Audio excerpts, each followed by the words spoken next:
અરવલ્લીમાં કોંગ્રેસ અને ભાજપ વચ્ચે high voltage drama સર્જાયો હતો કારણ કે ભિલોડા તાલુકા પંચાયતમાં કોંગ્રેસની જીત થવા છતાં પણ ભાજપના ઉમેદવાર કારોબારી અધ્યક્ષ તરીકે ચૂંટાઈને આવ્યા છે અને તેને જ લઈને હોબાળો થયો છે।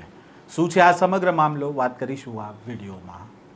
વૈષ્ણવજન તો તેને કહીએ જે પીડ પરાઈ જાનાને રે। નમસ્કાર, નવજીવન ન્યૂઝમાં આપનું સ્વાગત છે। હું છું જયંત દાફડા। અરવલ્લીના ભિલોડામાં તાલુકા પંચાયતની પ્રથમ સામાન્ય સભામાં કારોબારી અધ્યક્ષની ચૂંટણી થવાની હતી અને આ ચૂંટણીમાં ભારે હોબાળો થયો હતો। કોંગ્રેસની બહુમતી હોવા છતાં પણ ભાજપના ઉમેદવાર કારોબારી અધ્યક્ષ તરીકે ચૂંટાઈને આવતા હોબાળો થયો હતો।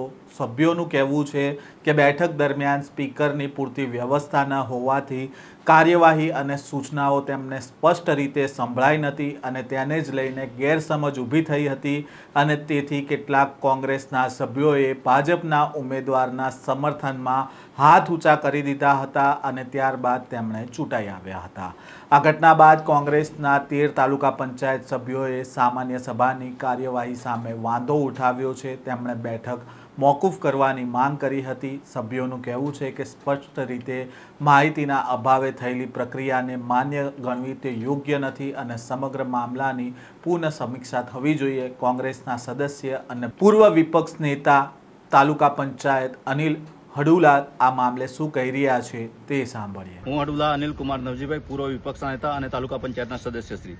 આજે 22/6/2026 રોજ તાલુકા પંચાયતની અંદર સામાન્ય સભા રાખવામાં આવેલ। આ સામાન્ય સભાની અંદર અગાઉની સભાની બહાલી આપવાની હતી અને મુદ્દા નંબર 1ની બહાલી આપવામાં આવી। મુદ્દા નંબર 2 અને 3 સમિતિઓની રચના બાબતની ચર્ચા કરવામાં આવી। એ આ હોલની અંદર જે સાઉન્ડ સિસ્ટમના અભાવને કારણે 50% જે સભ્યોને છે એ અવાજ સંભળાતો ન હોવાના કારણે જે વોટિંગ સિસ્ટમ હતી એ વોટિંગ સિસ્ટમમાં વિક્ષેપ ઊભો થયો અને એ લોકોને અવાજ ન સંભળાવવાના કારણે વોટિંગ પ્રક્રિયામાં બી એમને ઘણી અસમંજસતા ઊભી થઈ છે।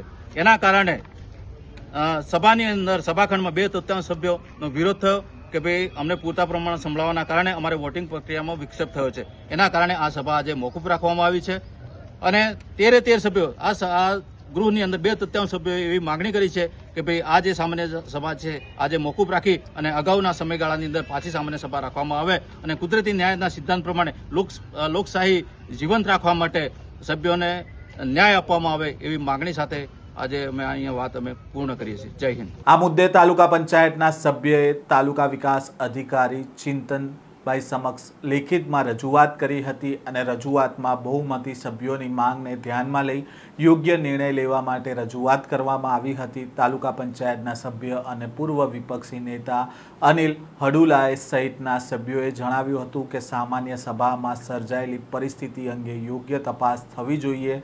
તેમણે સભ્યોની રજૂઆતને ધ્યાનમાં રાખી આગળની કાર્યવાહી હાથ ધરવા માટેની માંગ કરી છે। તાલુકા વિકાસ અધિકારી ચિંતન પટેલે આ અંગે સ્પષ્ટતા કરી હતી અને તેમણે કહ્યું હતું સામાન્ય સભામાં વિવિધ સમિતિઓની રચના માટે 3 યાદીઓ મળી હતી। પ્રથમ યાદીમાં સામાજિક ન્યાય સમિતિની રચના સર્વસંમતિથી મંજૂર થઈ હતી। બીજી યાદીમાં કારોબારી અધ્યક્ષ માટે ભાજપ અને કોંગ્રેસ બંનેના 7 મળતા ટાઈ પડી હતી અને સરખા મત મળતા ચિઠ્ઠી ઉપાડવાની વાત થતાં કોંગ્રેસના સદસ્યોએ સભા છોડી દીધી હતી અને તેમણે વધુમાં કહ્યું કે કુલ સભ્યોના 1/3 સભ્યો હાજર હોવાથી સભા ચાલુ રાખવી પડે અને સભા મુલતવી રાખવા સદસ્યો દ્વારા જે રજૂઆત કરવામાં આવી છે તે બાબતે યોગ્ય નિર્ણય કરવામાં આવશે। આમ ભિલોડા તાલુકા પંચાયતમાં કોંગ્રેસની જીત હોવા છતાં પણ ભાજપના ઉમેદવાર છે તે ચૂંટાઈને આવતા હાલ હોબાળો થયો છે અને તેને જ લઈને કોંગ્રેસ દ્વારા આક્ષેપ કરવામાં આવ્યા છે। આ પ્રકારના સમાચાર સાથે ફરી મળીશું। નવજીવન ન્યૂઝ સાથે જોડાયેલા રહેજો।